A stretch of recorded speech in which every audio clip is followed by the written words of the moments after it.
नमस्कार डॉक्टर साहब। जैसे कि हम लोग बात करते आ रहे हैं अपने इस वीडियो की सीरीज़ में कि हम लोग को अपनी क्लिनिकल प्रैक्टिस में कैसे प्रोक्टोलॉजी की फील्ड के जुड़े हुए पेशेंट्स की डायग्नोसिस बेहतर करनी है और हम लोग ताकि उसका एक बेहतर इलाज कर सकें। पहले बहुत से टॉपिक्स की बात कर चुके हैं, अभी हम लोग बात कर रहे हैं फिशला के ऊपर पिछले कुछ वीडियोज़ में। तो सबसे जो झंझटी चीज़ आती है वो है पेरिनियल एब्सेस। वैसे तो ये एक अलग टॉपिक है, पर इसको हमको फिशला के साथ जोड़ के अगर हम उसको डिस्कस करेंगे तो बहुत अच्छा होगा, क्योंकि सबसे ज़्यादा केसेस जो हमारे पास सर्जरी फेल के आते हैं फिशला की, जो पेशेंट बताते हैं कि सर्जरी फेल हो गई उनकी, वो उनकी अगर हम डीप हिस्ट्री लेते हैं और जो उनका सर्जरी का जो पुरानी फाइल थी उसको अगर हम थॉरली देखते हैं तो हम ये देखते हैं कि अधिकतर पेशेंट की कहानी यही होती है कि इसकी था फिशला, पर हमारे जो साथ के डॉक्टर हैं, जो सर्जन हैं, उन्होंने मिस डायग्नोसिस करी और उसका फिशला का पेरिनियल एब्सेस समझ के सर्जरी कर दी। और हुआ ये कि बाद में 2-4-6 हफ्ते महीने उसकी ड्रेसिंग चलती रही, सब कुछ हील हो गया, आराम भी आ गया, पर पेशेंट की शिकायत रहता है कि एक पॉइंट बचा है जहाँ से सर्जरी हुई थी, वहाँ से कुछ ना कुछ रिसाव होता रहता है, कभी कभी। फिर डायग्नोसिस होती कि फिशला था। उसमें क्या होता, अगर ऐसा हम भी कर देंगे तो डीसीएम हो जाता है। तो हमको उसको बचना है, उसके लिए हमको डायग्नोसिस करनी पड़ेगी कि फिशला था कि पेरिनियल एब्सेस था।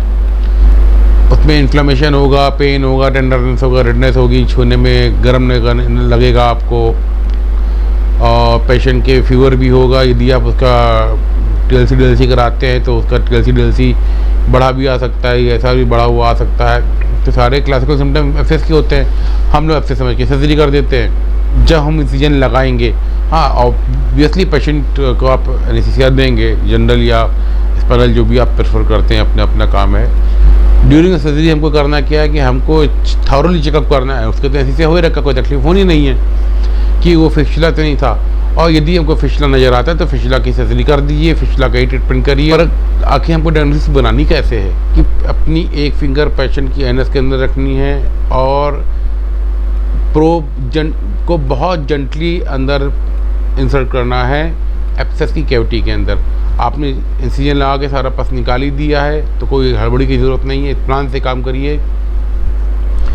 बिल्कुल ऐसे मान के चलिए जैसे कोई अंधा होता है और अंधा जो कहीं चलता है तो ऑब्स्टिकल से टकरा ना जाए, इसकी अपनी लकड़ी को दाएं बाएं ऐसे करके टोलता रहता है कि कुछ रास्ते में तो नहीं आ रहा। बिल्कुल आप अंधे बन करके काम करिए उसमें कि आप प्रोब को अपनी लकड़ी मान लीजिए अंधे वाली, एब्सेस के कैविटी के अंदर डालिए। एब्सेस के जो चारों एरिया वहाँ आप टटोलते आपको मोस्ट ऑफ द केसेस में आपको अपनी फिंगर जो एनएस के अंदर उसके पैरेलल चलना है। जो एब्सेस होता है अधिकतर केसेस में कितना ही ब्रॉड क्यों ना हो, पर पस निकलने के बाद जो एरिया बचता है उसमें आप सबसे कॉमन है वो ऐसी चीज़ कि वो कोन शेप में होता है। जब आप चलेंगे आगे तो आपको एहसास होगा कोन शेप का एब्सेस है जो कि एक पॉइंट की ओर बढ़ता जा रहा है, जो कि एब्सेस का जो पॉइंट है, कोन का जो मुहाना है, जो कि वो एनएस या रेक्टम के पैरेलल अंदर जा रहा है।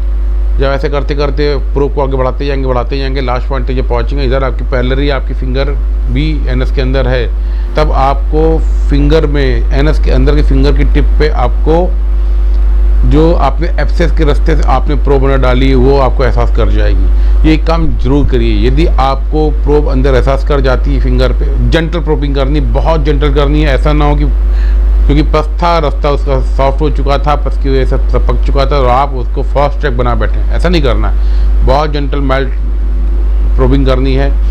यदि आपको अंदर अपनी फिंगर की टिप के ऊपर प्रोब का हेड एहसास पल्पेट होता है, आपको लगता है कि यहाँ तक आ रही, तो आप उसको फिशला की सर्जरी कर दीजिए।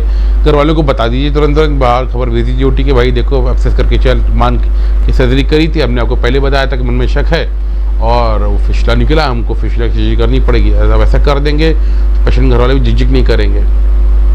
हाँ, थोड़ा सा मन में डाउट आ जाता कि ऐसा कर दिया हमने, घर वाले सवाल करते कि भाई साहब ऐसा क्यों नहीं किया, वैसा क्यों नहीं किया। सब बेकार की चीज़ें हैं, उनसे कोई फ़र्क पड़ता नहीं है, क्योंकि आपको इलाज करना है बीमारी का।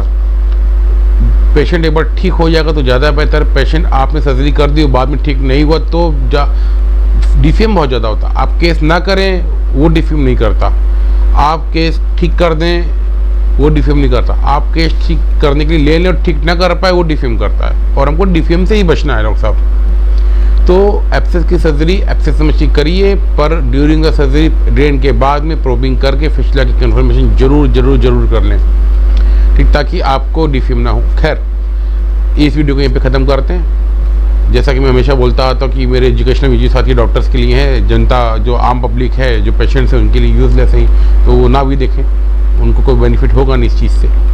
खैर, रखते हैं, नमस्कार।